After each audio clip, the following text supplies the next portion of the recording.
ஒரு சில பாடல்களுக்கு ஒரு சக்தி இருக்கும். நம்ம வாழ்க்கையில ஏதாவது ஒரு காலகட்டத்துக்கு நம்மளை அதை கூட்டிட்டு போகும்.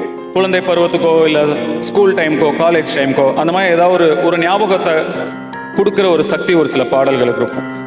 Stay connected to your roots அப்படின்னு சொல்லுவாங்க. அதாவது உன் பூர்வீகத்துடன் இணைந்திரு.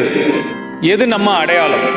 நல்லா படிக்கணும், பெரிய டிகிரி வாங்கணும், நல்ல வேலைக்கு போகணும். இது நமக்கு சொசைட்டியில ஒரு மரியாதையும் அந்தஸ்தையும் கொடுக்கும், நம்மளுடைய வாழ்வாதாரமா மாறும்.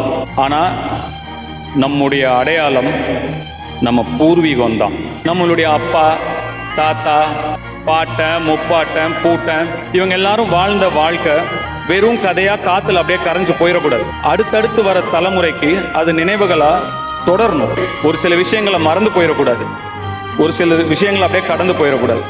நம்ம பிள்ளைங்களை நம்ம குலதெய்வம் கோயிலுக்கு கூட்டிட்டு போய் அவங்களோட வாழ்க்கையையும் வந்த வழியையும் அவங்களுக்கு எடுத்து சொல்லி அந்த குலதெய்வத்தோட அருளோட நம்ம பிள்ளைய வளர்க்கணும். இப்படி ஒரு பறவை கூட்டுல இருந்து இற தேடி எந்த திசைக்கு போனாலும் திரும்பி கரெக்டா அதே கூட்டுக்கு வருதோ, வாழ்க்கையை தேடி நம்ம எந்த திசைக்கு போனாலும் வந்த வழியையும் வாழ்ந்த வாழ்க்கையும் என்னைக்கும் மறக்கவே கூடாது.